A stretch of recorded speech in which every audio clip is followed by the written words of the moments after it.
little bit of analysis and how to import the data from some other file. Okay, let me share the screen and start with the proceedings. ज्यादा bore तो नहीं हो रहे हैं आप लोग? नहीं सर. चलिए अच्छी बात है. Just give me 1 minute.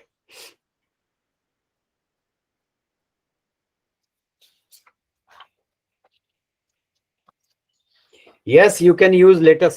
There is some question. Can we use the latest version of SPSS? Yes, you can use any version of SPSS. 28, 23, 25. Analysis will not be changed. Analysis will be same. No problem at all. Okay, can you just a minute? Just give me 1 minute.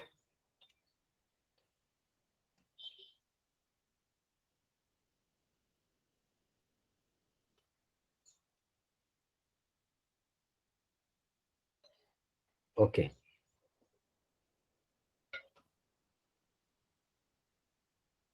All right. Can you see my screen now? Yes, sir. All right. Yes. So we were here. Hopefully this is visible, right? Yes, sir. So we have entered age, we have entered gender. Obviously for gender also, we do not require any decimals. So you can make the decimal 0. So you can make this 0 also. So you will be back to this, where 1 stands for male and 2 stands for female. And from here, actually this is called value label switch.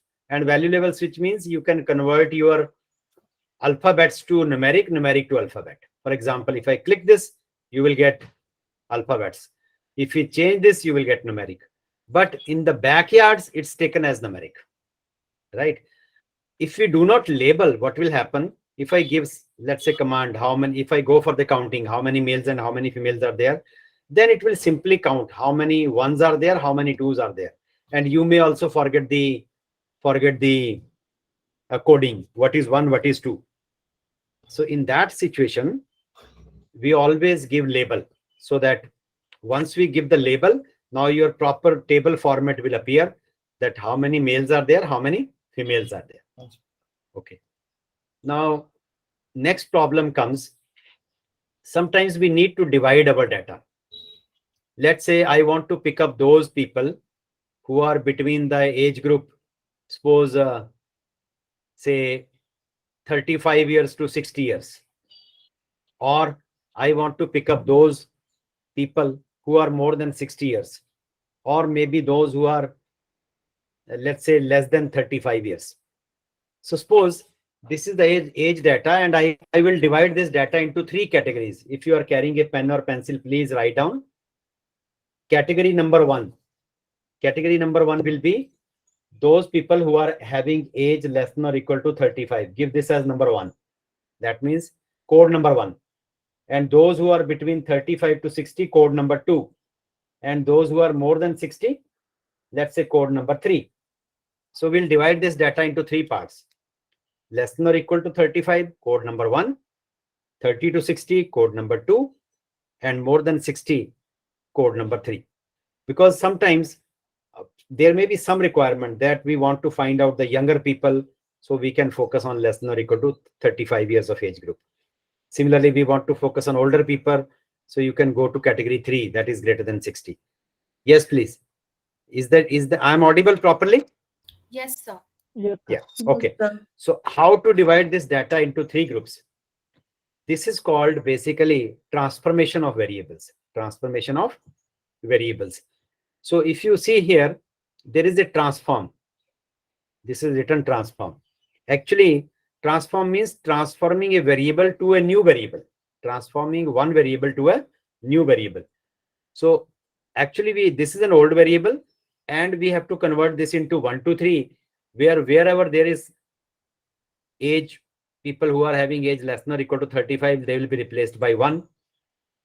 Between 30 to 60 will be replaced by 2, and more than 60 will be replaced by 3. So go to transform, and there are 2 options here: recode into same variable, recode into different variable. So always choose the second option, recode into different variable. So if you click this option, recode into different variable, then it says what is your input variable and what is your output variable. So whenever you start doing any operation in SPSS, please listen to me carefully. Whenever we start doing any operation in SPSS, two windows will always open. This is called the left hand window and this is called the right hand window. Left hand window will show you all the variables which you have entered. So how many variables we have entered? We have entered two variables, age and gender. So you can see this. If you would have entered, now sometimes this window appears somewhere here and it is difficult to read the name. Then if you start clicking here, it will not move. But if you click at this pink border, you can move it anywhere.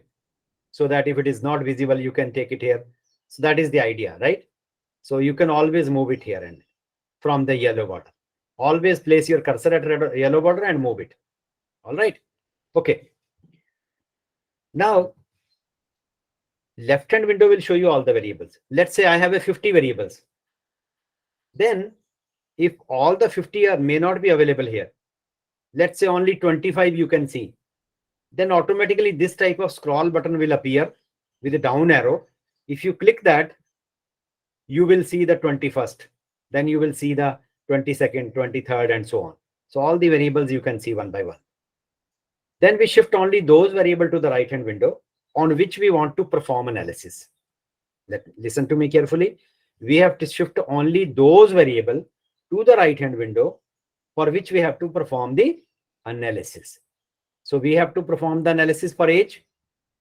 So mark age and shift it here. Now it says this is your input variable. What is your output variable? Output variable will be in terms of 1, 2, and 3. So give the output variable name. So maybe I can give age code, that this is the code for age. Okay. And do not forget to press this change. Always press this change here. Then SPSS, what the SPSS will do, it will generate another variable. Name will be age code. That will transform your age to age code. Whatever the name. If you give Ramesh, it will transfer to Ramesh. If you give Sangeeta, it will transfer to Sangeeta. Doesn't matter. Okay. Whatever the name you assign. All right. Now what we need to do? Actually, we have to replace old values with the new values. What do you mean by this? Old values mean wherever less than or equal to 35 values, I have to replace it by 1. Between 30 to 60, I have to replace it by 2. And greater than 60, I have to replace it by 3. So click on to old and new values. Now, if you see this window, there are many options here. What are the options? One of the option is range. Range means, for example, one of the range is from 35 to 60. But sometimes we have an open-end class. Open-end means less than, greater than. For example, in our case, it is less than or equal to 35. If there are open-end classes, then there are two other options. This is up to the lowest point, and this is highest and above. So first, I will make use of this up to lowest. Up to lowest means up to 35. And give the new value as 1. So change this.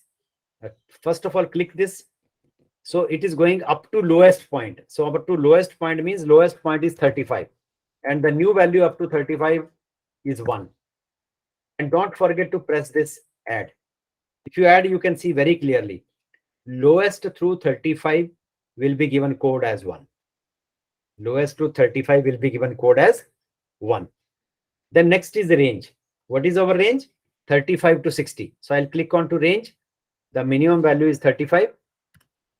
Maximum value is 60. New value is 2. Add. So this is 35 to through 60 is given code as 2. The next value is greater than 60. Greater than means up to highest and above. So this point is 60. And the new value is 3. Add here. Right. Now, sometimes you must be wondering that 35 is appearing under code number 1 also, and also code number 2. All right. If there is exact value 35, where it will go? Question is that. Now, please listen to me carefully. Wherever you will specify your cutoff for the first time, listen to me again. wherever you specify your cutoff for the first time, up to that point, including that point, every value will be taken care of. For example, 35, first cutoff was given under code number 1, first time. So that means code number 1 will be include all values from the lowest up to 35, including 35. Although 35 is appearing under code number 2 also, but it doesn't include 35. There is no overlapping in SPSS. It will automatically start from 35.00 onwards. In our case, there is no 00 onwards. So it will start basically from 36. So basically this category will start from 36 to 60. But 60 is appearing under code number 2 for the first time. So third will not include 60. It will start from 61 to onwards, up to the highest. You follow my point? Yes, please. Anybody? Yes, sir. Okay. Yes, sir. Yes, sir. Now continue. If you continue, now you have done all the homework, and now one variable will appear. Where this variable will be appearing? Name will be age code, which you have assigned, output variable. It will appear next to the vacant column. So next to the vacant column is after gender. This is vacant. So automatically one column will appear. Name will be age code. It will appear here, and that will give you 1, 2, and 3. Right? Okay. Press OK. So it says command has been executed, and this is 1, 2, and 3. You can see that. Now you verify. Less than or equal to 35. 22 is less than 35. 33 is less than 5. But where 54? 54 between 35 to 60. So code number 2. 76. 76 is 3 because it is more than 60. Now you can give again code, because I don't know what is 1, what is 2, what is 3. Now you can give again the label. So go to variable, age code, and you assign the labels. What was 1? 1 was less than or equal to 35. That was the label. 2. The label for 2 is between 35 to 60. Number 3. 3 was more than 60. Now you can see. Press OK. Come back to data view. And if you press this, you can see the exact categories. There are 2 observations which are less than or equal to 35. 3 observations which are between 35 to 60, and rest of them are more than, 2 plus 2. 4 observations are less than or equal to 35. Then 3 observations between 35 to 60, and rest of them are greater than 60. Now, what happens if I don't assign labels? Then your table will appear how many times 1 is appearing, how many times 2 is appearing, how many times 3. Now the exact table will appear. How many people are below less than or equal to 35, how many between 35 to 60, how many are older people greater than 60. So that is the idea of assigning labels. Yes, please. Any question up to this? Any question? No, sir. Okay. Now next is we need to transform sometimes. For example, somebody may want to take a log to the age, right? So how to find the log value, or somebody want to find out the difference between 2 variables, or you want to multiply 2 columns. All these things you can do in Excel, no problem. But same thing is available in SPSS also, right? For example, I want to take log of this. Then what to do? Go to transform again. There is an option which is called compute variable. So go to compute variable. And since log is an arithmetic operation, so all arithmetic operations are here. You can see. Now minimum of 2 windows always open, but sometimes more than 2 window can also open. For example, here window number 1, window number 2, window number 3, window number 4, window number 5. Right? But left-hand window will always show you the variables which you have entered. Since we have 3 variables now, age, gender, age code. Now, what we want to do? Log is an arithmetic. Click onto arithmetic. So if you click onto arithmetic, all log functions are appearing here. This stands, ABS stands for absolute value. This is sine inverse, tangent inverse, cos, exponential, log to the base 10, then natural log, and so on. Now, let's say I want to compute log to the base 10. So mark this log to the base 10. What it will do, it will return log to the base 10 of the given number. Then there is an arrow here. Shift this up. So it is appearing. Now it is asking log to the base 10 of which number? Which number means which variable basically. So it's the age variable, because log we compute only for a continuous variable. So mark this and take this here. So it will give you log to the base 10 of age.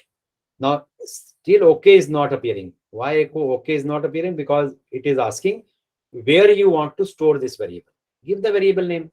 So let me write this variable name as log age. Now OK is appearing.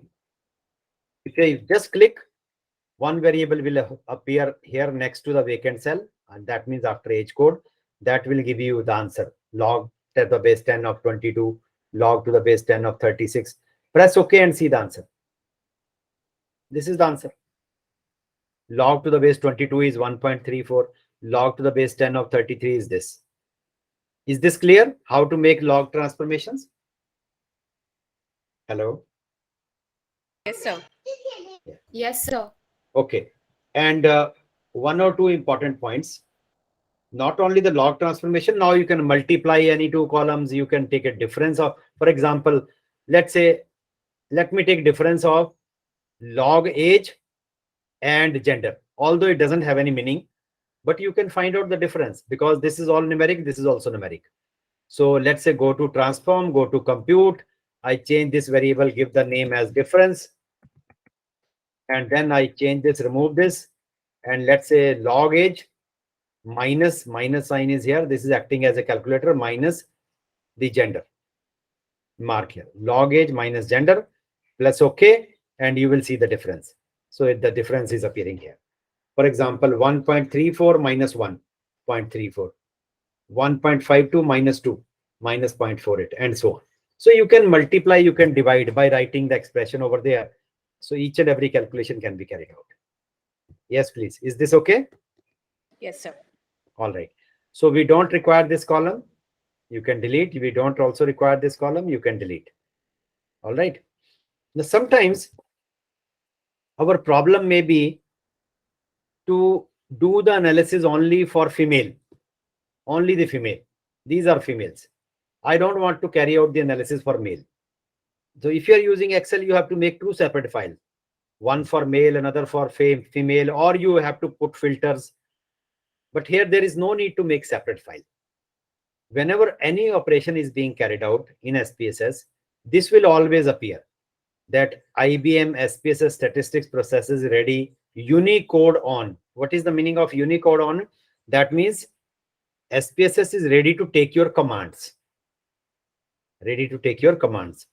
But let's say I want to select only female data. I want to select only female data so that I can carry out the analysis only for female. So option is here. Go to data. And this says select cases. Second last. Select cases. So if you put up some condition, that's a condition on gender, when gender will be equal to 2. 2 stands for female. Then only females will be selected. So select cases. Now this is how to read. Select cases if some condition is satisfied. So I'll click on to if condition. Select cases if condition is satisfied. So click on to if. So this is how to read. Select cases if gender is equal to 2, because 2 stands for female. So read like this. Select cases if gender is equal to 2. Is that okay? Yes, please. Yes, sir. Yes. Continue and press OK. And you come back to the data and you will see now wherever there is male, it is being struck off. Can you see the struck off part? Hello? Yes, sir. Yes, sir. The What roles. There is no need to make separate file. Actually, if you give any command, let's say counting of females or mean age, it will be carried out only for female data automatically because males are struck off. Males are struck off, right? Let's say I want to perform analysis for male rather than female. Just repeat the steps again. Give the code as 1 rather than 2. So go to transform, go to data, go to select cases and change this condition. If condition that gender is equal to 1. So it will read select cases if gender is equal to 1. Press continue, press OK. And now you come back to the data. You can see wherever there are females, it has been struck off. Males are retained. Yes, please. Is this okay? From this step, sir, if we want to see all the values again, so we have to go to that step and go into all values, or is there a shortcut to reach all values, sir? There are two options. One is whatever you are suggesting. For example, go to data, go to select cases and press this, select all the cases again. Press OK. Right? So then there will be no struck off and you will get the complete file. Okay? That is one option. And whenever we select cases, then what is written here? Unicode on, but filter is on. At present, filter is on. Another way is either you can go by that step, or another is you can remove this filter from here. That's it. So clear. Once the filter is clear, now Unicode on. There is no filter now. That's the two options. You follow my point? Yes, sir. Thank you. So both the ways you can do. Yeah, please. If you have any question in between, anything which is not clear. Yes, please. Should I proceed now? Okay. Am I audible? Yes, sir. Okay. So these are now sometimes people want that I want to do analysis for male as well as female simultaneously. Now, if I use that command, select if gender is equal to this or gender is equal, it is not going to work because I have to do analysis for male and female, but separately. Let's say first analysis for male and second analysis for female, right? Now, how the analysis is being performed, there is an option also. What is that option? That option is called split file option. And it will appear here. That's your split file is on. Just like earlier it was appearing that your select cases is on. So here it will appear that split file is on. So how to do the split filing case? Go to data again. This is go to split file, third last. If you go to split file, then it says split file and organize output by groups. So if you click on to this part, split file and organize output by gender, let's say by gender. Okay. Then what it will do? It will start sorting from the smallest code. Smallest code is for male, 1. Next is for female. If there would have been third category also, it will start from the lowest, 1, 2, and 3. So you will see that male will first appear and then female will appear. And sorry, if you give any command, then first male data will get analyzed and after that female data will get analyzed automatically. So press OK and go back to the data. Now it has sorted it out. Male first and then female. It will start from the lowest code automatically. Right? Now, if you give any command for analysis, then first male data will get analyzed and after that female automatically. That is the idea of split file. And this split file option is very, very useful. For example, in medical sciences, suppose, let's say there are 600 patients and they are suffering from 10 different kind of diseases. So I can choose the code for each disease. Let's say 1 code for diabetes, 2 for hypertension, 3 for cardiovascular disease, 4 for osteoarthritis problem, and so on. So I'll be having 10 different codes. I can write in front of the patient. Patient name, age, then you have height, BMI, weight, or maybe cholesterol, blood pressure. All these parameters are here. All right. I'm telling you what is this split file option can do. Then, since you have already given so there will be 1, 2, 3, 4. You are giving 10 different codes. So wherever 1 will appear, you can give the label as diabetes. 2, you can give the label as hypertension. 3, cardiovascular disease, and so on. So you will be having 10 different names. Let's say I want to compute mean, standard deviation, or you want to draw histogram, or any analysis you want to do. Rather than doing separately for diabetes, rather than doing separately for cardiovascular patient, you can do it in one go if you split your file. So what I'll do, I'll go to data and then split file. And let's say I give this as disease rather than gender. So I'll put this disease here and output organized by disease, right? And press OK then. Once you press OK, so your split file will be there according to the disease. And then you give from any analysis from here, that descriptive statistics, mean, median, mode, skewness, frequencies, whatever. And they will be computed separately for each code. Each code means separate for diabetes, separate for hypertension. So there is no need to make 10 different files. Entire analysis will be done in one command. That is the advantage. You follow my point? Yes, sir. Yeah, that is very, very much advantageous. So that is the idea of, now you can see this file split is on. It's written split file by gender is on. Can you see the right hand side? Yes, please. Split file by gender. Is it available on your? Yes, Yes, sir, sir. it's visible. All right. So I have given you certain basics of SPSS. Now coming back to the variable U again. So everything we generally write in numeric form, but sometimes we have to write the name. Sometimes we have to write down the address. So it's not necessary that every time you have to give the coding. For example, for name, you cannot give any code. It doesn't require. Name can be name itself. If there is a name variable, then it is counted as a string variable. It is counted as a string variable. So there are various options. One is numeric, another is string. Then there are some other options, scientific notation, even date format you can choose according to your wish. Comma option means, let's say, salaries I want to add.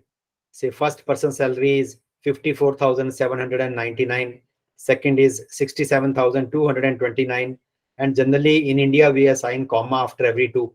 So if you choose the comma, let's say width is 2, no decimal generally in salary. So right from the left hand side, it will start assigning the comma after every 2. If you choose the width as 3, so it will start assigning the comma after every 3, right? Do not assign comma yourself, because if I write down 37,249, then once the comma will appear, SPSS will understand that this is not a numeric variable because comma is not numeric, right? So choose a proper format. So many formats are available. You can choose and then you can work on. Similarly, you can save your file. Then after saving the file, I'll show you how to save the file. For example, this file I want to save. So go to file, go to, let's say, save as, and in save as, go to, let's say, desktop. And in desktop, suppose I give some name, say workshop. Workshop.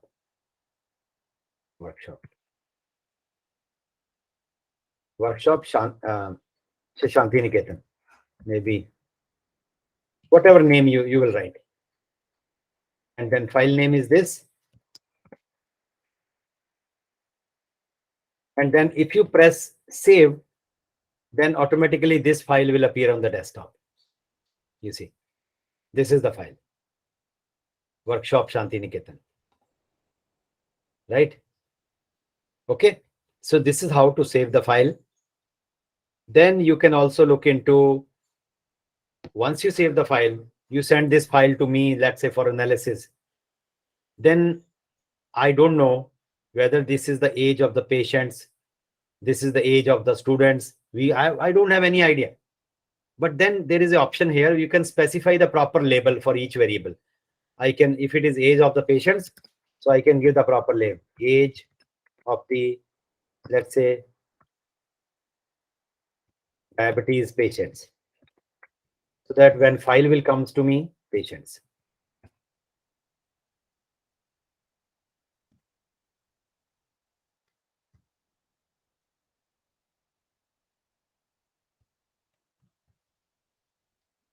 right?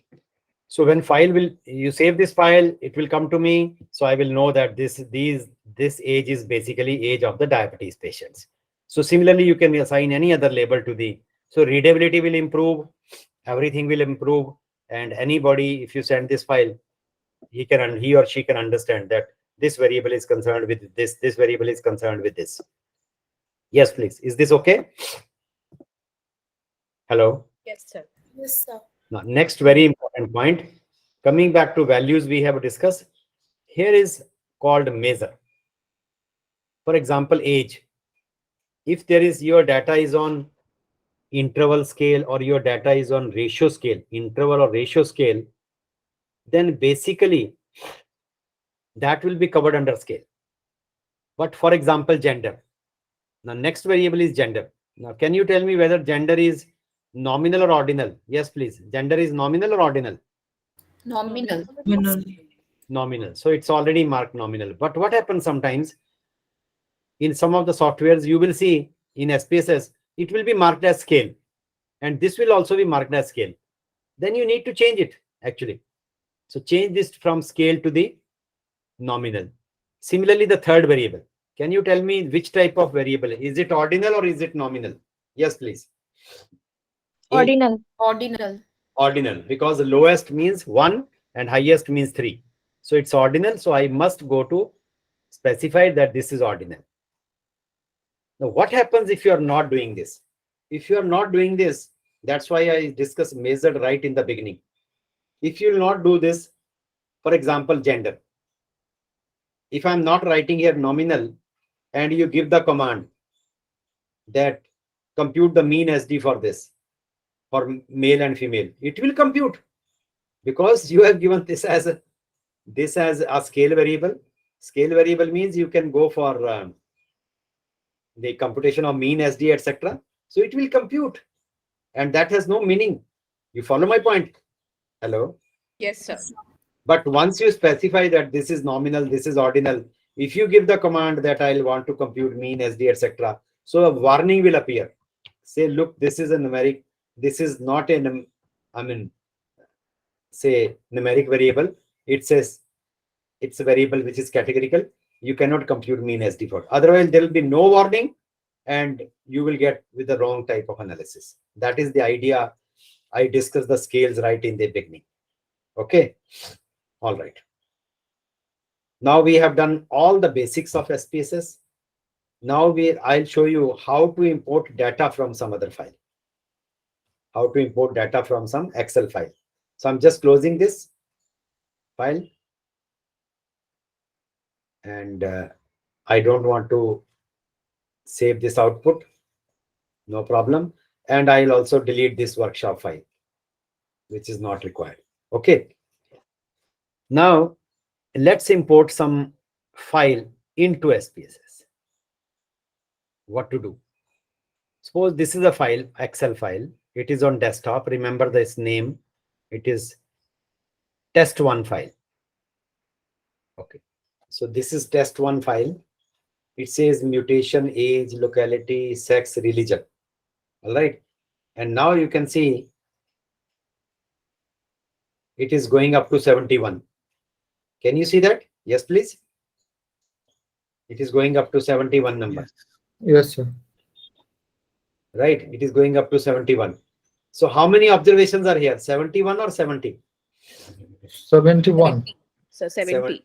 70. Yeah, your answer, madam, is correct. Why? Because first is a variable name. There is no observation in first row. Yes, sir. Yes. You follow? So this is mutation, this is age, locality, sex, religion. So now 2-3 important points. If you are carrying a pen or pencil, please write down. Please write down how to import the Excel file into SPSS. Number 1, always write down the variable names in small letters. I have written variable names in small letters. Mutation, age, locality, sex, religion. That is the first point.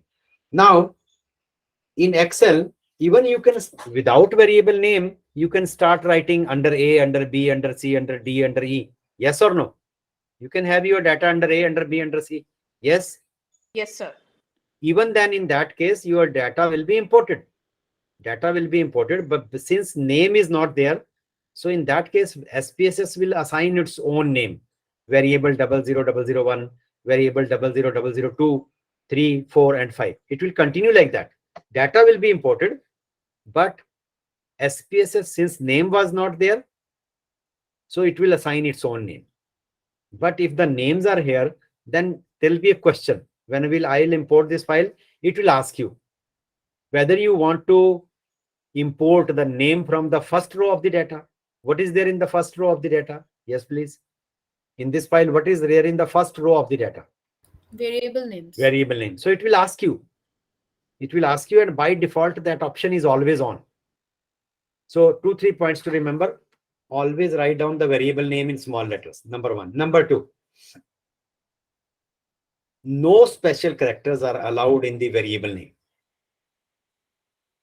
No special characters are allowed in the variable name. For example, ampersand sign, hash, dash, dollar, percentage, at the rate, exclamation sign, they are not allowed in the variable name.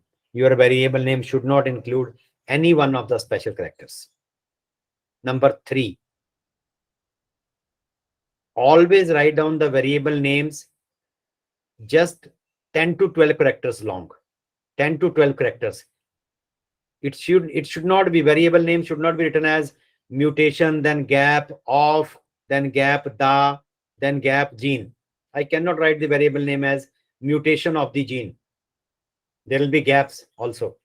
That is not acceptable by SPSS. It should be a single word, or you can use underscore. Underscore is allowed, hyphen is not allowed. Underscore is allowed. Okay. For example, if you remember, I have written there, one of the variable was age, then underscore code. I have, if you use this is a valid variable name, but if I write down this is not a variable name. And SPSS immediately give you a warning that no variable name is good. It doesn't appear. You follow my point? Okay. Yes, sir. So very, very important. And the next important point, variable name should not start with a numeric value. Any variable name should not start with a numeric value. For example, if this is the data and all the age groups are 40 years of people, then some may write that 40 age, that these are all 40 years of age 40. This is absolutely wrong. SPSS won't understand because it's starting with a numeric value. Of course, you can change this. You can write this as, you can write in other way, age 40. That's acceptable because it starts with alphabet. That is, or you can still change this to be more clear, age underscore 40. That's acceptable. Yes, please. Is this okay? Hello? Yes. Yes, sir. So keeping these all the points in mind, I'm closing this file. It is on the desktop and we will import this file into SPSS. Just closing this file. It says, do you want to save? No. Okay. So this is the file here. Now I'll open SPSS. I'll import this file. So go to SPSS. File is opening up. Press cancel here. And go to file. Go to file. These are the steps to import the file, Excel file into SPSS. Please listen to me carefully.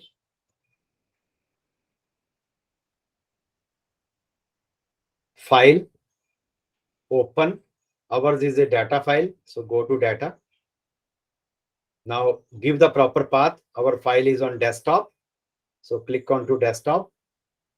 Now no file with the name test1 is appearing. Why? Because your file type is SAV. If you save any file of SPSS, automatically it gets extension, and extension is SAV. Right? For example, the file which we have saved, workshop. So that workshop is not workshop. That if you see the file, that will appear as workshop.sav. any file which you saved in SPSS. So basically, since our file type is SPSS, so it is simply showing those files and folders which are containing SPSS files. But since our file is Excel file, change the file type. These are all Excel format, XLS and all. Now you can see test 1 is appearing. Can you see that? Yes, please. Yes, sir. So change the Yes. file type. Now, once you change the file type, our file is this one. So click here and the name will automatically appear here. And simply press OK, open. That's it. If you press open, select the file, press open, it will ask you just one question. And the question is appearing. Can you read anybody can read the question? Yes, please. What is written? Read variable names from the first row of data. Very good. What was there in the first row of the data? The variable names. Variable name. So this option is by default on. This option is by default on. Okay. So it will import. It will import. So, but already click. Let's say you have variable. There is no variable name. You have data under A, under B, under C. Then you can switch off this option. Then SPSS data will be imported. No problem. But SPSS will assign its own name, variable 00001 variable. But since we have proper followed, we have proper. And moreover, in Excel also, you can have different sheets. Sheet number 1, sheet number 2, sheet number 3. But please remember, SPSS will import only one sheet at a time. SPSS will import only one sheet at a time. So if there are more sheets in Excel, you can scroll down to any sheet from here. Worksheet, which sheet you want? Sheet number 2, sheet number 1, this one. For example, there is a sheet number 2 data also. I'll show you that in Excel, there was a sheet number 2 also data. But since we want to import the sheet number 1, so I'll just click onto this. SPSS will import. If there are 15 sheets, you scroll to 7th sheet, only 7th sheet data will be imported. Is that okay? Yes, please. Yes, sir. Now press OK. Once you press OK, your entire data will come to SPSS. Once you follow the proper procedure, it is coming up. And the data is already here. You see. Mutation, age, locality, sex, religion. How many observations were there? Anybody remember, please? How many? How many observations were there in Excel? 70. Let's see. 70. Let us check. Let us check. How many are there now? Yes, please. 70. 70. So your data has been correctly imported into SPSS. And if you have more space, then I mean you can make this closer. No problem. Data will not be lost. Don't worry at all. And you can see if there are more and more variables so that you can see properly. So this is all data imported into SPSS. Any question up to this, please? Yes, please. Any question? No, sir. Okay. So now you know how to import the data, how to label variables, how to... now we are coming to the analysis part. I'm closing all the files. We will discuss now how to compute mean, median, mode, skewness, kurtosis, how to interpret their meanings, and so on. Okay. So I have already saved some of the files. I'll just open one of the file and carry out some analysis. So I'll just open SPSS, data for SPSS. And let's say I open one of the file, this file. All these are SPSS files basically. Just wait. So this is the file here, which is opening up. Same type of file with more number of observations, which we already have. Age is there. There are 169 observations. Then male and female, I have given the labels that 1 is for male and 2 is for female. Then there is age code also. If I want to check in how many codes age has been divided. So you can go to the variable view and from age code, you can see values. For example, age has been divided into 6 different codes. Those people who are having age between 10 to 19, code number 1. 20 to 29, code number 2.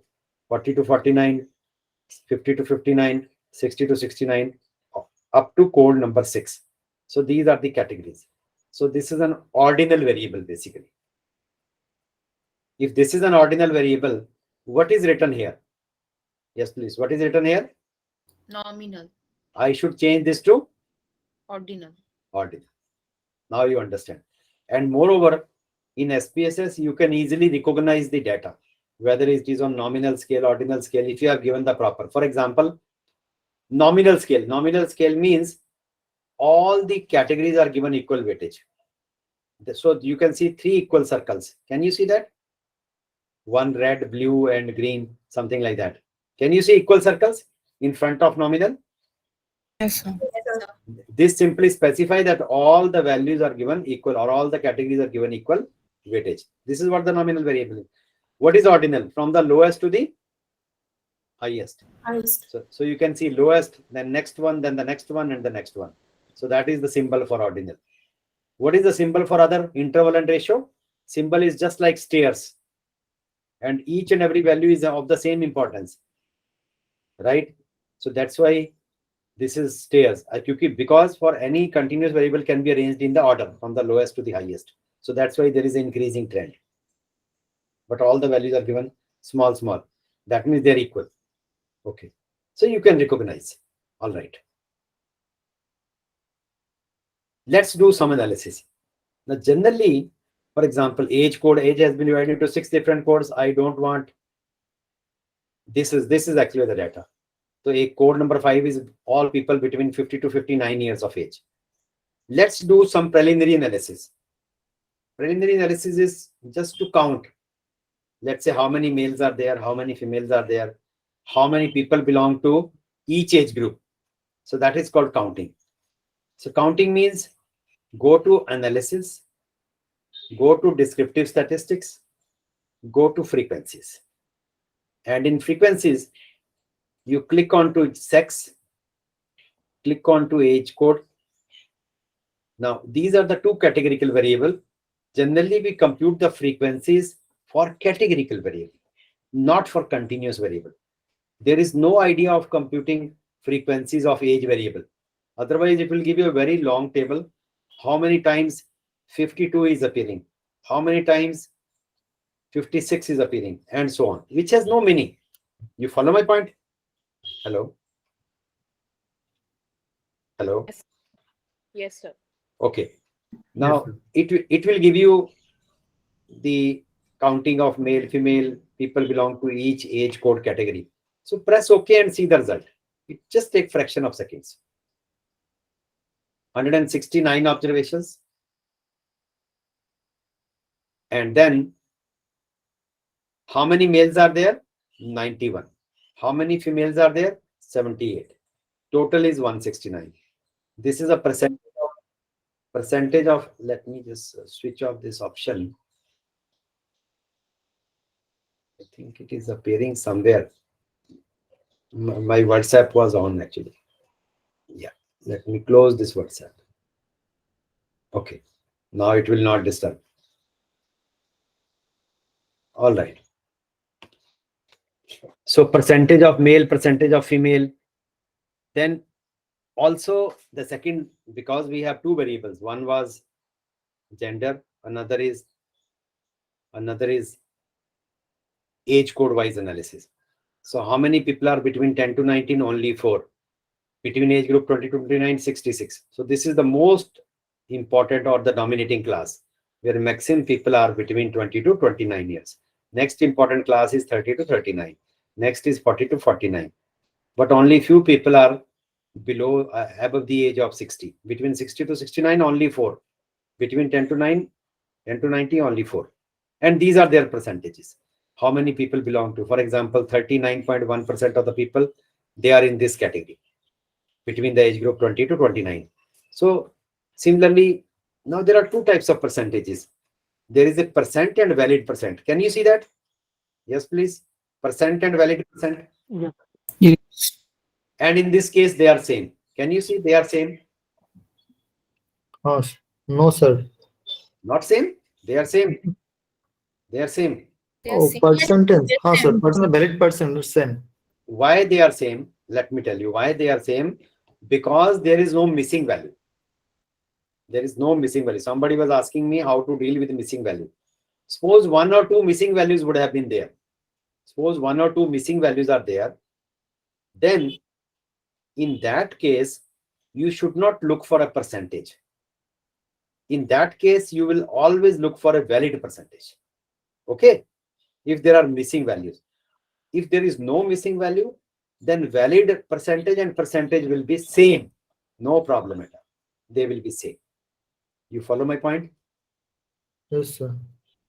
For example, if let's say 2 observations are missing, then valid percentage will be computed out of 98 observations, not out of 100. And this is cumulative. Cumulative means this plus this will be this. If you add plus 3, this will be this. Add first 4, this will be this. And this will give you also very important information. For example, somebody asks you how many people are below or equal to the age of 39. Look at the cumulative. So answer will be 69.2% of the people are below or equal to the age of 39. So this is frequency table, simple frequency table. Yes, please. Interpretation is clear? Yes, sir. Next, Yes. let's try to find out what is the mean age, median, mod, skewness, kurtosis. So again, go to analysis. Again, go to descriptive. Go to frequencies again and take out these 2 variables outside. And this take this age variable here. The age is a continuous variable. Now you have to answer this question. Do I need to form a frequency table for age? Yes or no? No. So I must switch off this option actually. Otherwise, very long table will appear.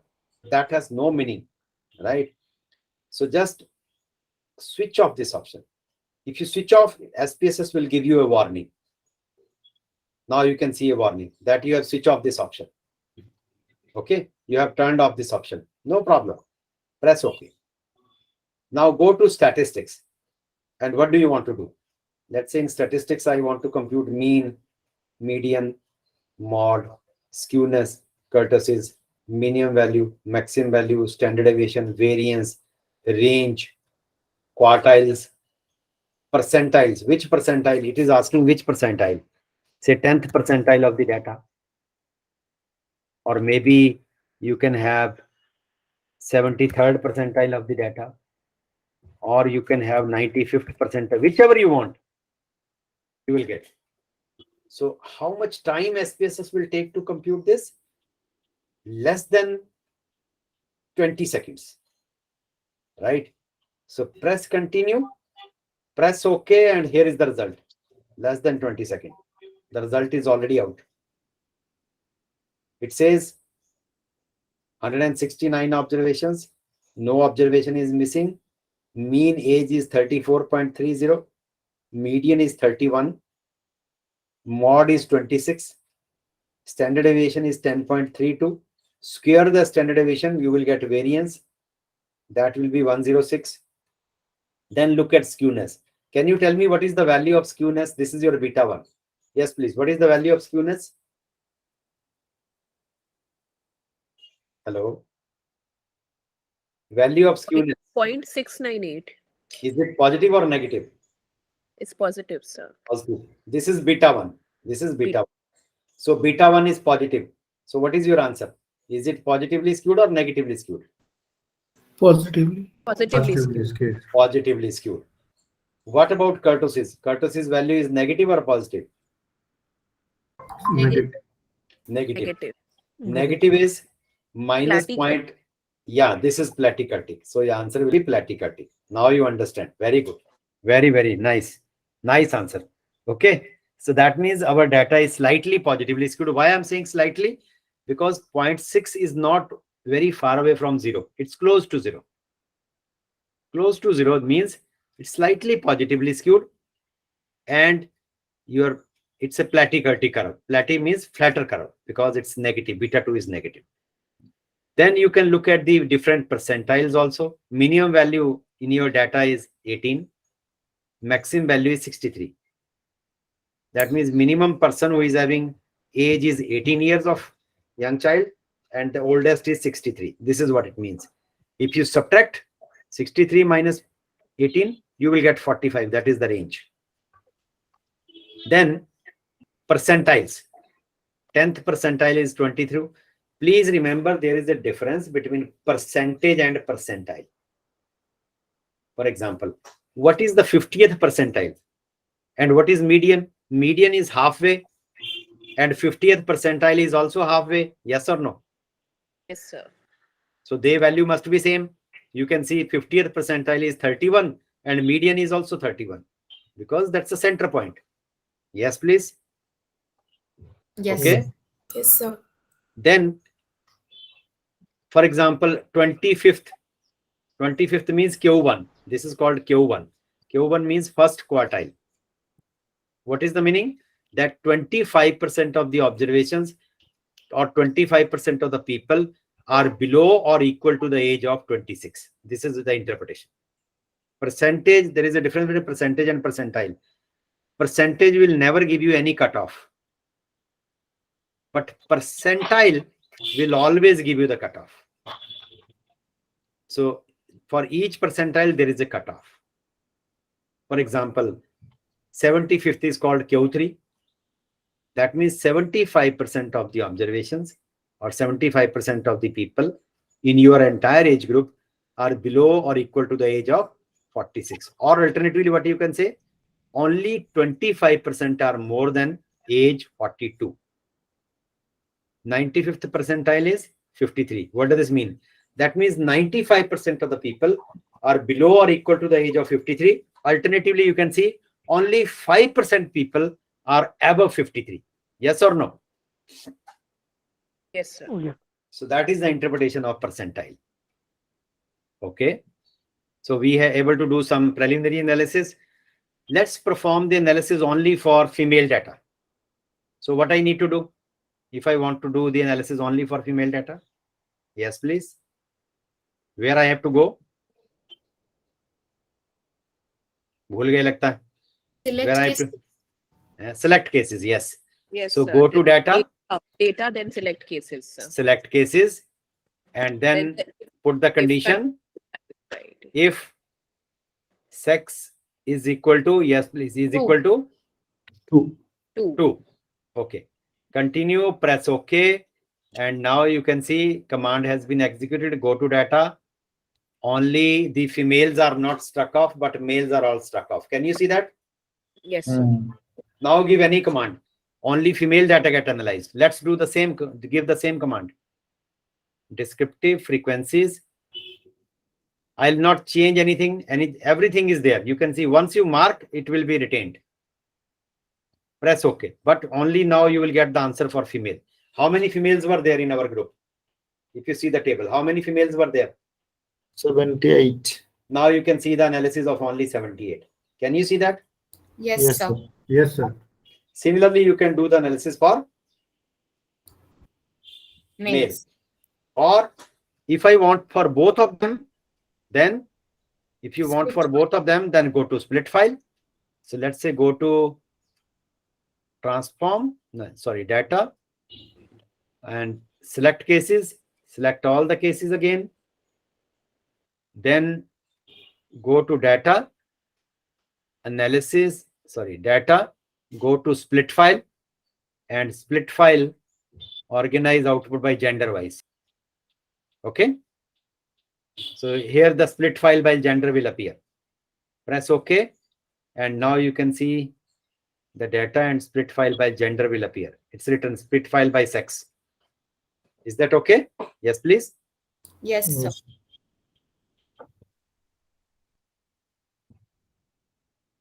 What happens?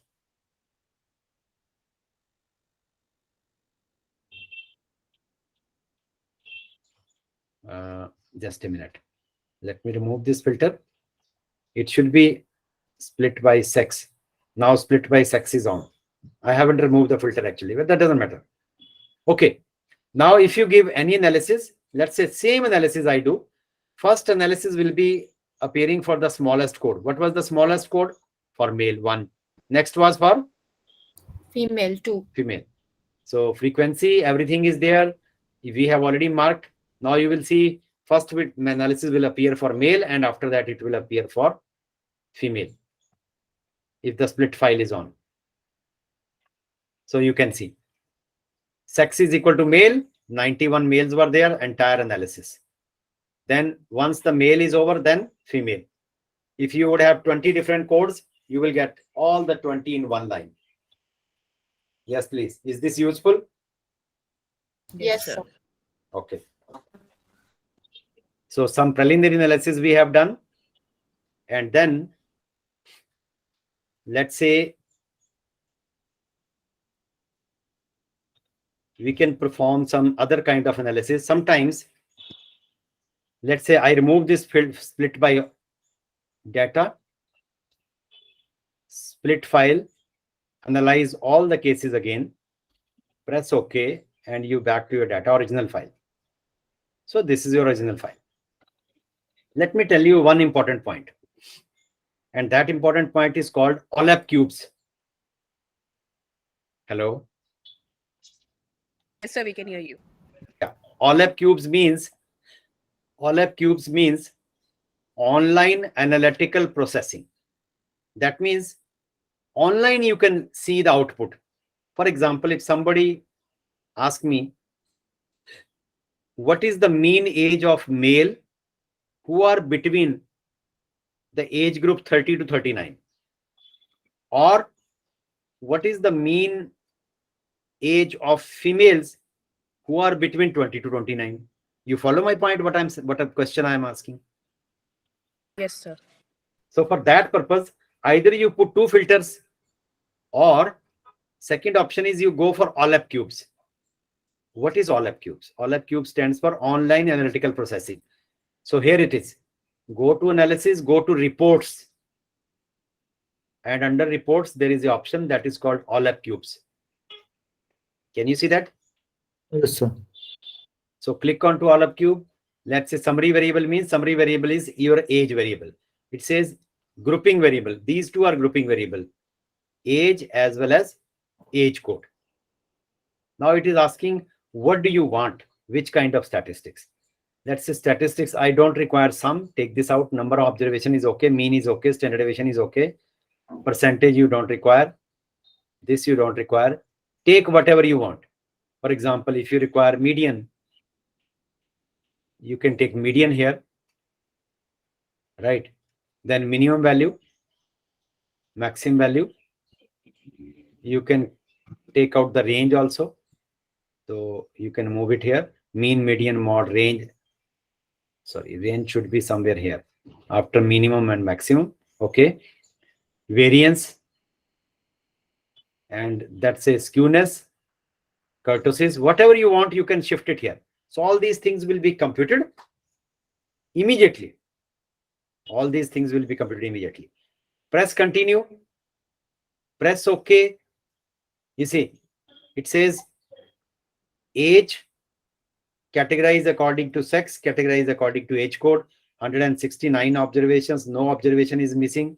This is just a table of information. But what is written on this table? Yes, please. What is written on this table? Hello? OLAP cubes, sir. Yeah.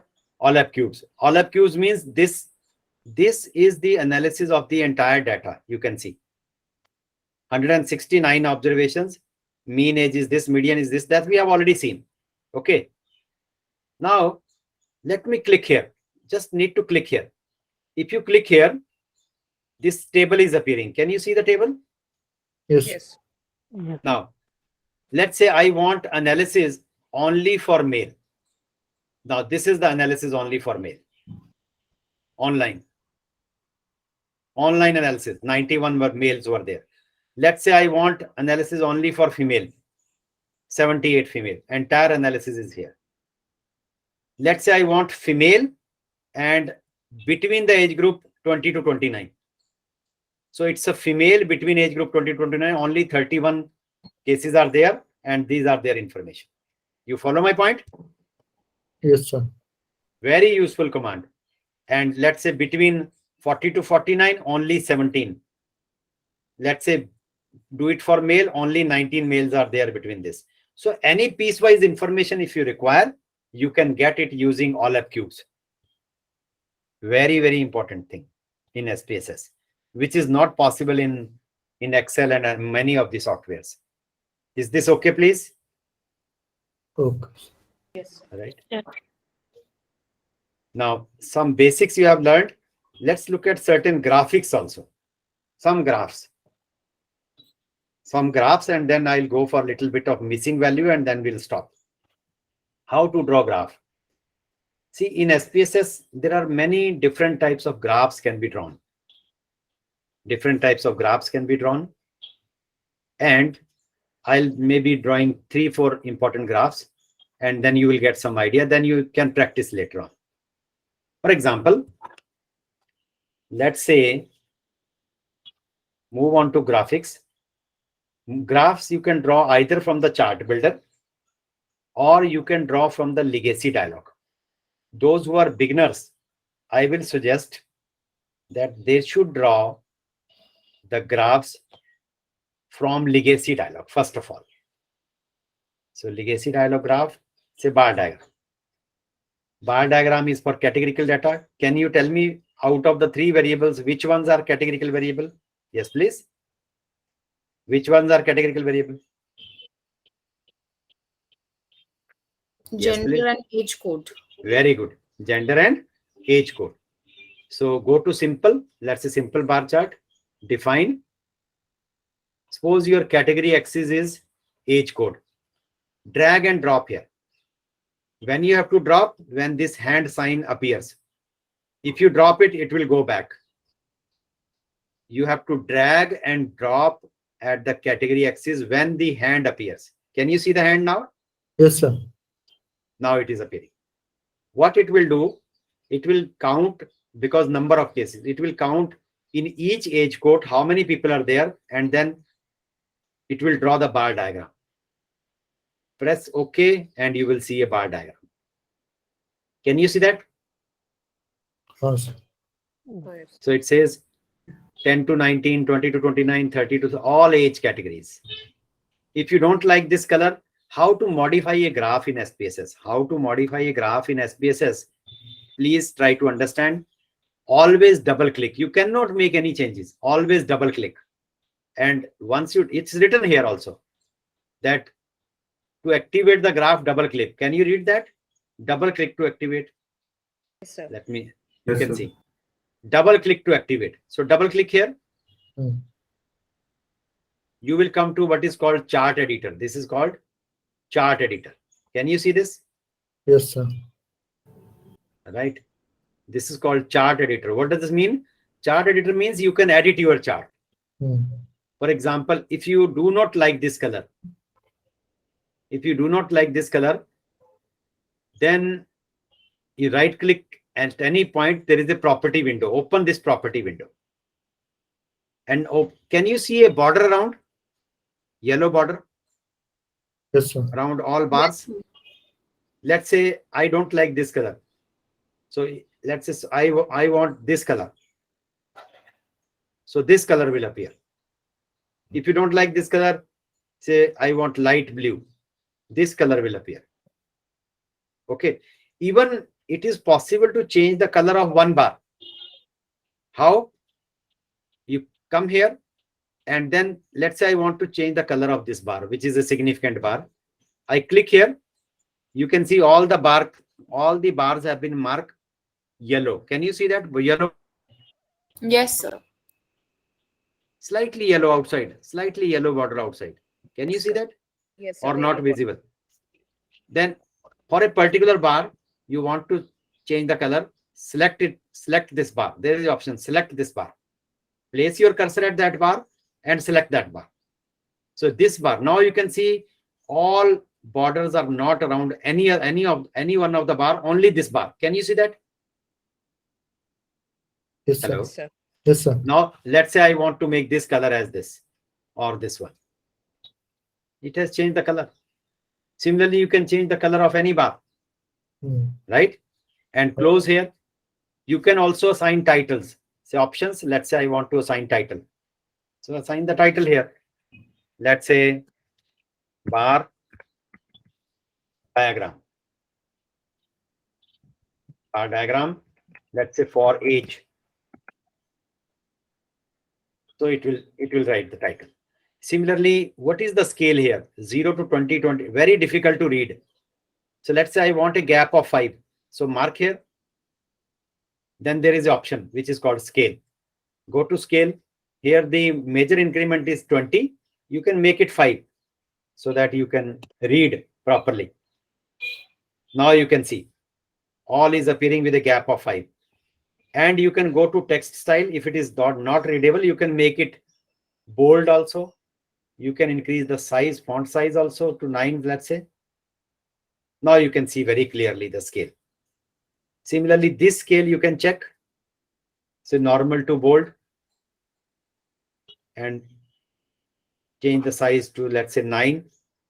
Apply. You can see this. Similarly, let's say instead of this, I want to write down something.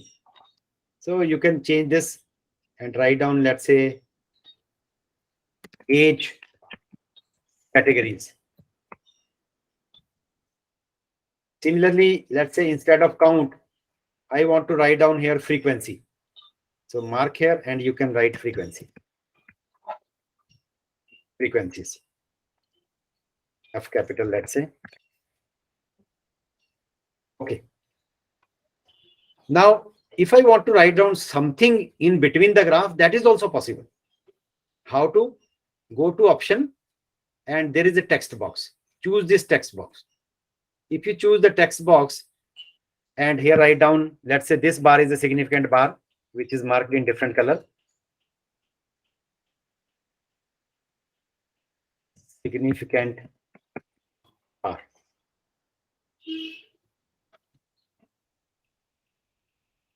And then you change this, you shift it here. And you can adjust wherever you want.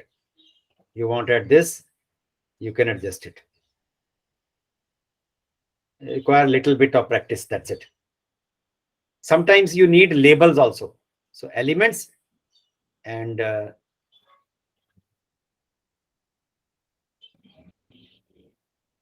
let's say bar options. In bar options, okay.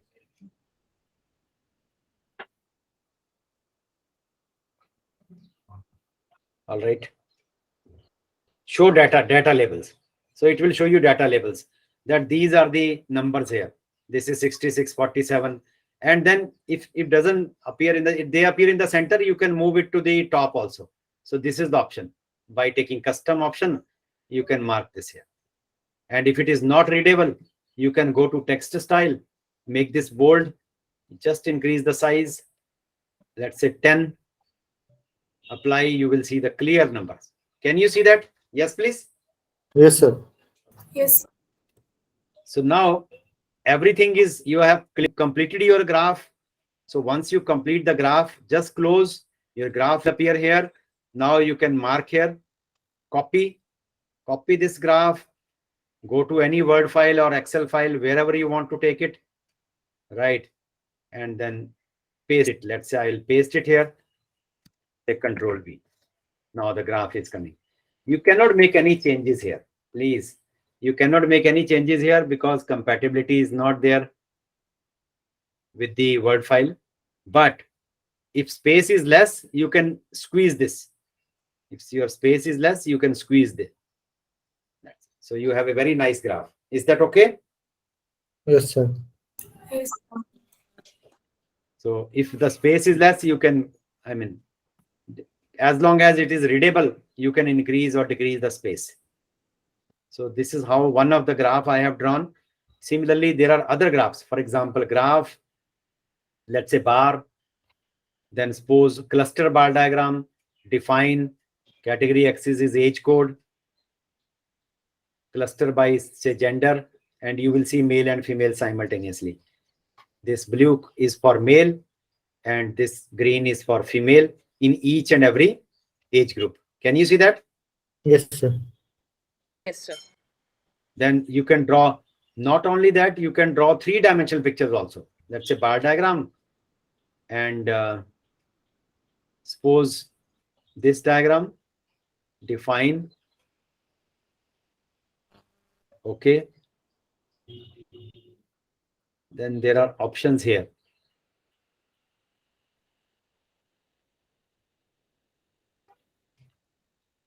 Property window,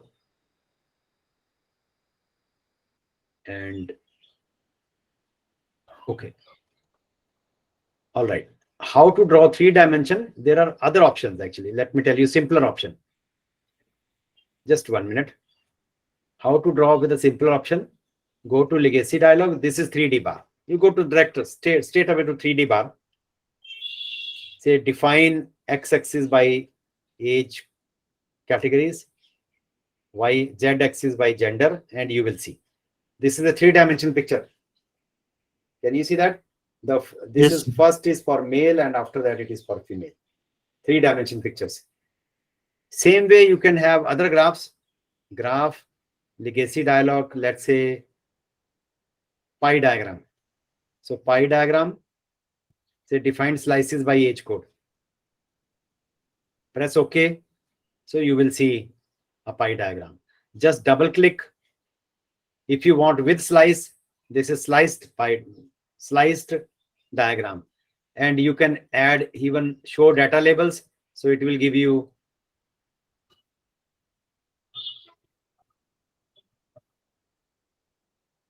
options. Okay. If you again click here, you will get the complete graph.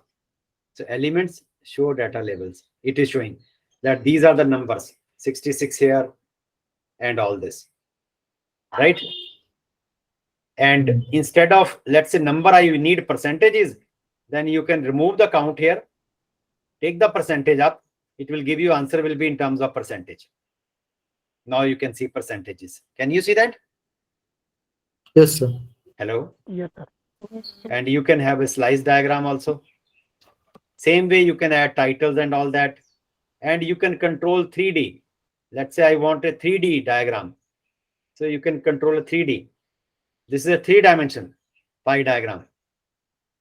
And the first angle is always, first sector is always placed at 12 o'clock. First slice, 12 o'clock. Suppose I want this at 3 o'clock. So you can make this as 3 o'clock.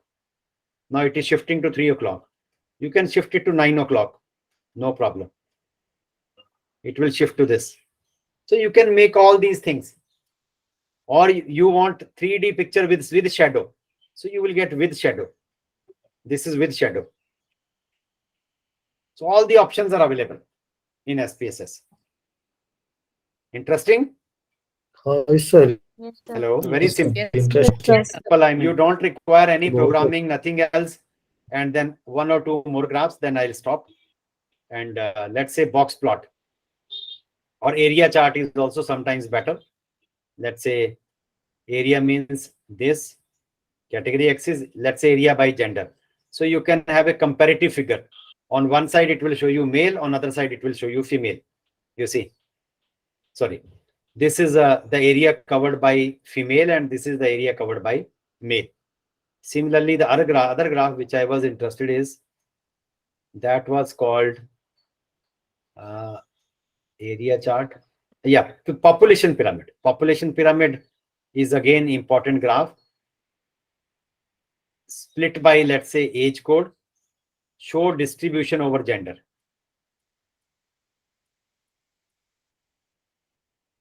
And you can see. I think I did something wrong. Just wait. Go to population pyramid. Take this outside, take this here. Show distribution over age code and split by gender. That will give you a clear picture. I just did the opposite. Now you can see. On the left-hand side, it's a graph of male. On the right-hand side, it's a graph of female. So that you can, in each age group, you can see what is the difference in age in each age group. Can you see that? Yes, sir. Okay. Yes, sir. So all the graphs are available. Now the last graph which I wanted to show you is about box plot. Box plot is a very, very important graph. Box plot is drawn for a continuous data. Continuous data is here only one, that is age. So summaries of separate. I'll select this of a separate variable. Separate variable means age. Define box plot for age. Press OK. Now you can see this is the box plot of age. Now, how to read this box plot? Anybody knows about box plot? Yes, please. Box Any plot. participant know about the box?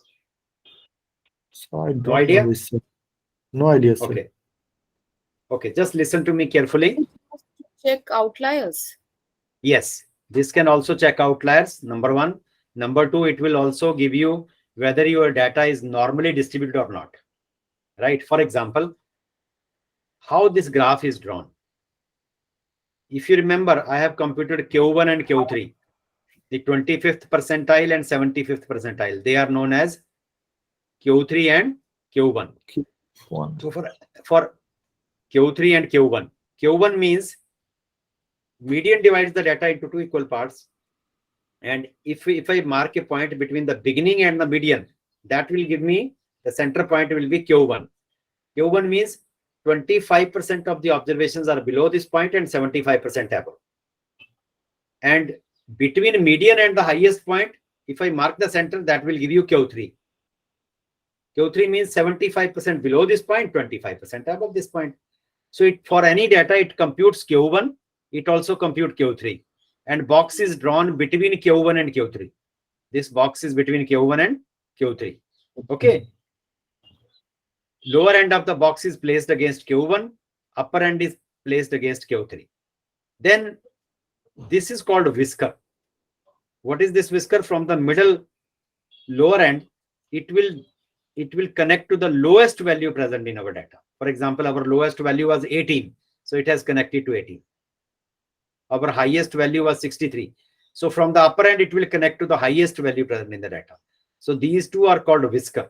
This is called box. So complete name is called box and whisker plot. Box and whisker plot. Then there is a line. This line is basically median line. Now, where the median has to lie, Q1 is 25%, Q3 is 75%, median is 50th percentile. It has to lie between Q1 and Q3, yes or no? Median has to lie between Q1 and Q3, yes or no? Yes. So if it is exactly in the center, if this median is exactly in the center, then you can say your data is normally distributed. Your data will be normally distributed. Because let's say median is there in the center, you tilt this to 90 degree and start drawing a curve. Curve will look like this. So symmetrical curve it will appear if median is there in the center. But now if you tilt this to 90 degree, draw the curve, curve will look like this. It will go up to this, and then go right hand side. It will move to the right hand side more. If it move to the right hand side more, that means it gives indication that this is positively skewed. Yes or no? Hello? Yes. Yes. And if your median would have been here, then Negatively skewed. negatively skewed. If median is there in the center, then symmetrical. Symmetrical. So this will give you the side. Not only this, somebody was asking that we can identify outliers also. How to identify outliers? Luckily, there is no outlier. Let me change one or two observations. Suppose I change this observations. Suppose this 42nd number of observations. I write this as 130. Now this is age data. Now in such a stressful atmosphere, polluted environment, can you get a person with age of 130? Yes or no? Yes. No, sir. Eh? Yes, please. No, sir. No.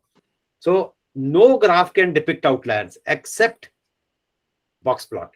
Let's draw the box plot again and see what is happening now. This is your original picture of the box plot. But by mistake, somebody wants to actually enter 30.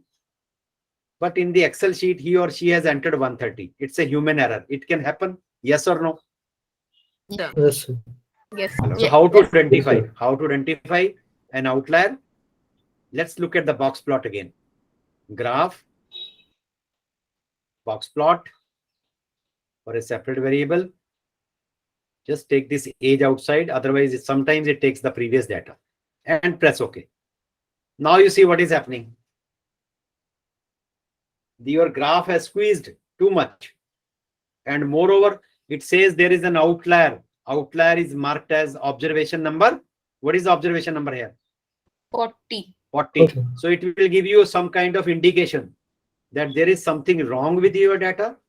You must check observation number 40. And when you go back to observation number 40, and you will catch up your head that this is the mistake I made. I have to enter 30 and by mistake I have entered 130. You follow my point? Yes, sir. So remove this actually.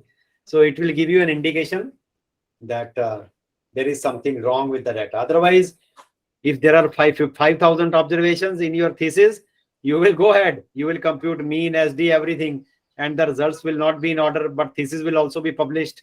Nobody will come to know 10 years later on. You will come to know that there, oh, I did something wrong. That was the wrong observation. So it's better to draw the box plot and see if there is any wrong observations or not. Correct? Correct, sir. That's right. Okay. So some of the graphics I have covered and most of the things I have covered. Now, any question you want to ask? Yes, please. Sir, I'm trying to, as you're teaching, I'm trying to practice on my own trial version that I've downloaded. Can I'm not being able to select the case. They're saying that it needs to be some numerical value. I'm not, can I share my screen, sir, if it's possible? There is no need. I will tell you where is the problem. Just go to your variable view. Go to the variable view, please. Yes, sir. Yeah. What is written? What is written? Is it written string or numeric? Numeric. Oh, okay, okay. Achha, it has to be string. How you followed Yes. what I'm saying? Okay, okay. If it is a string variable, it will not do. Change this to numeric. It will come. Okay, You follow sir. the. Okay, sir. I can Yes. I can immediately realize where you are making a mistake. So because they're saying, if I'm saying if gender equal to 1, Hmm. and they're not letting me select the, it's not running. I'll try with this, sir. Once. Yes. Try. I'm just waiting. Numeric. Okay. Data. Select cases. If condition is satisfied. Yeah. If gender equal to 1. So the function group will be all. Just press OK then. Okay, continue. Hmm. So they're saying a relational operator may have 2 numeric operands and 2 character string operands. Yeah, because it is actually how you have fed the data, 1 or 2, or you have written male or female. Just tell me. Acha, I had written male or female. Okay, Then okay. it is wrong. Then it is wrong. It has It to just be because it's unveiling it. to be Okay. 1 and 2. Give the label 1 as male, 2 as female. Then it will appear. No problem Okay, with that. Okay, sir. Okay, sir. Thank you, sir. Okay. Thank Okay. you. Let me tell you. If any time point, if you are struck off, are you listening to me? Hello. Yes. Yes, sir. If any time point, if you are struck off and you need my help, then I am available at 12 o'clock, 2 o'clock in the AM. How? You just go to Google, search. Can you see the screen? Yes, sir. Hello. Yes, sir. And then write down here statistical techniques. Statistical techniques using SPSS by, just type my name, Suresh K. Sharma. And if you click, you will one video will appear. And this is the video. You can pause, you can learn everything from here. Okay, sir. Okay, sir. Appearing, for example, I am explaining the most of yes.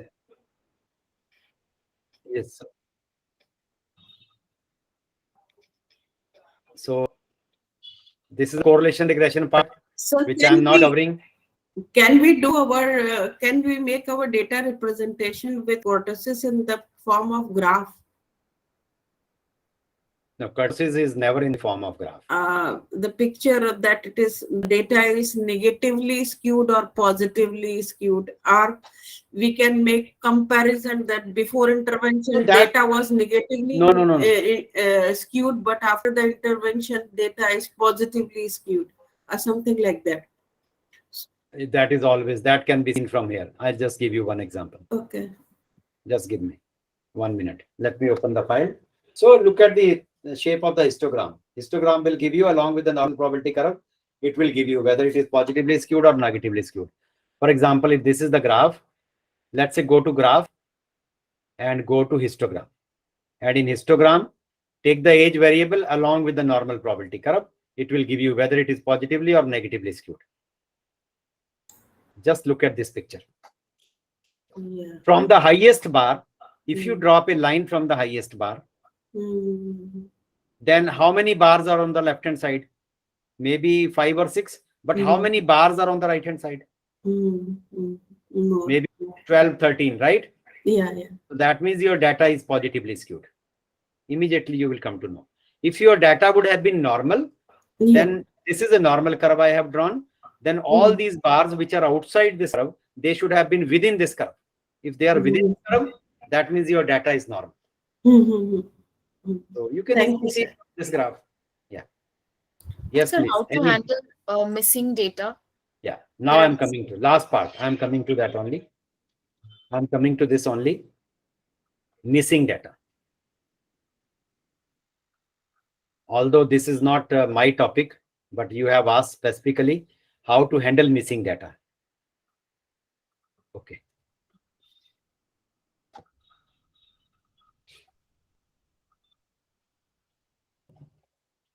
Just wait for a moment. Let's say there are certain levels here and this value is missing. And after that, 2 other values are missing. And after that, 3 other values are missing. Then 1 more value is missing. Can you see that? Yes, sir. Right. The question is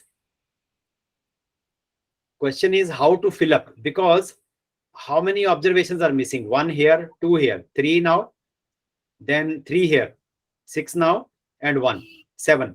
Your sample size is already 31. And if you reduce your sample size by 7, it will be just 24. You will be in trouble. Yes or no? Yes. So how to fill up these missing values? Now there are many methods available in SPSS. I will tell you the best method also and some other methods also. So then I'll stop there. See how to fill up these missing values. One of the simplest way is to that what SPSS does is called series mean. What is a series mean? Basically, series means wherever the observations are available, it will compute the mean of that and replace all values with that mean. You follow my point? I mean, Yes. 24 observations are available. It will compute the mean, add all the 24 which are available, divide by 24. It will get a single value and it will replace all those values here. That is called series mean. But series mean is to be used very, very carefully. It is applicable to the situation when your histogram is more or less symmetrical in nature. I mean, your data is following a normal distribution. In that case, you can use series mean. Otherwise, not. You follow my point? Yes. So how to handle the missing values? Replace missing values. Under transform, there is the option replace missing values. So levels. So first is, let me call this as variable 1, variable number 1. And change this to variable. Series mean is the first. Change this. So it will generate variable number 1 here. That will give you the complete observation. Rather than working with levels, you can use variable 1. Okay. And here is, it says 7 observations are missing. They have been estimated. And this is what the. So all the missing value will be same. 62.7, 62.7. It is just replacing with the series mean. Series. But that is not always true. Not always true. if it is, because it may not be possible that your data is not normally distributed always. It may not be. Yes. Yes. And in that case, you go to again replace missing values. Sometimes rather than series mean of nearby points also work. Mean of nearby points. I'll tell you the situation. So I'm just taking this out, taking this outside, and taking the labels again here, and I'm changing this method. Suppose variable number 2. Change this method to series of nearby points, mean of the nearby points, and write this as variable number 2 and change. Now it will give you the mean of the nearby points. What is the meaning actually? This type of interpolation is generally used in population data or maybe some other kind of data. For example, not population data, pollution control. For example, let's say whenever there is a holiday, the machine does not operate. You follow what I'm saying? Okay. Let's say Monday and Tuesday, you have the pollution machine is working. Wednesday, there is a gazetted holiday. Nobody has recorded. And then your data is available for Thursday and Friday. Okay? Okay. Then what this method will do, it has to compute the pollution of Wednesday. Then what is the best way? It will take the average of Tuesday and Thursday. Take the average of Tuesday and Thursday, and it will put there in the Wednesday. You follow my point? And Yes. you will get the pollution for Wednesday. So if this is the case, then you can make use of such type of method and press OK, and you will see the values will be slightly different. So value here is, you can see 46.50. Here it is 65.65. And all other values are, this is 57. So all other values are different because it's a mean of these 2 points, Okay. Okay. But again, you have to be very, very careful. Let's go for the third method also. Replace missing values. Take this outside. Take again labels. And let's call this as V3. Then change the method. Next method is sometimes instead of mean, people also use median. But if there is a linear trend available, let's say points are increasing, then you can choose this method. And this method is better than the previous methods. Linear interpolation. And change this to variable number, let's say V3. So variable linear interpolation. Linear means what it will do, it will look into the linear line, and wherever missing observations, so it will estimate using linear interpolation. So press OK, and you will get another variable number 3. Here the values will be different. For example, these values are same here. These values are, you can see 55. These values are all different. 60, 55, 50, right? 75 point this. This is called linear interpolation. But this has to be used only when you plot all these values along y-axis and there is a linear trend.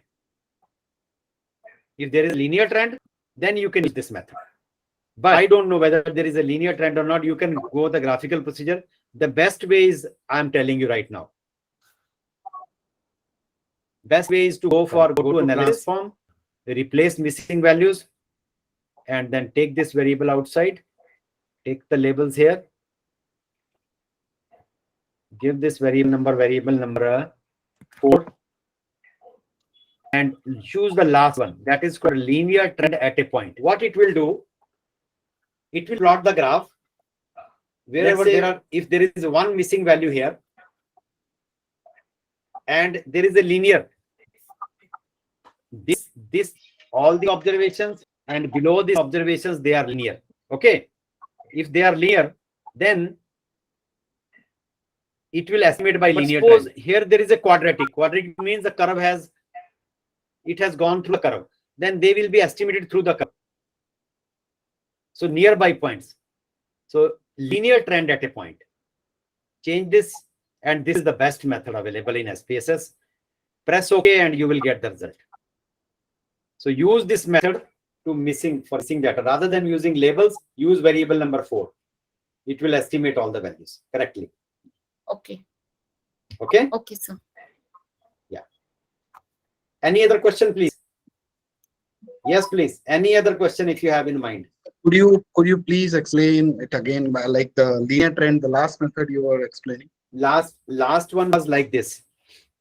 Let me open a notepad.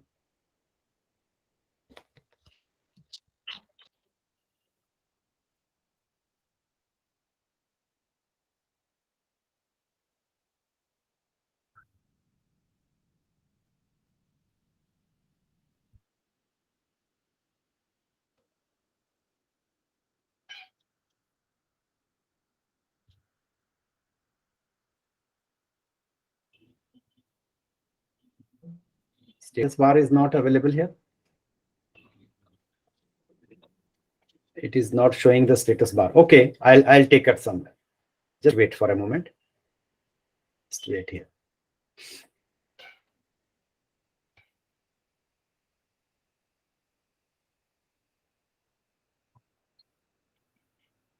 Okay. See what I'm saying, that if it is a linear trend, okay, so it will, let's say 1 or 2 values are missing here. So it will 1 or 2 values are missing here. So it's a linear. It will first estimate that through linear. But after that, let's say your graph has changed to this much. So insert shape. Let's say this one. Let's say your graph is looking like this. It's not coming through. Yeah, it is coming like this. Can you see that? There is a curve. Hello. Yes, sir. Yes, sir. Yes, sir. Then wherever there is a curve, if it is a quadratic curve, then it will estimate by quadratic curve. If it is cubic curve, it will estimate by cubic curve. So wherever there will be change, let's say this change is slightly this. So this point will be estimated differently than the other point. So it will follow the curve actually. It will follow the curve. This is what I wanted to say. Okay. Okay, sir. Thank you. It will follow this curve.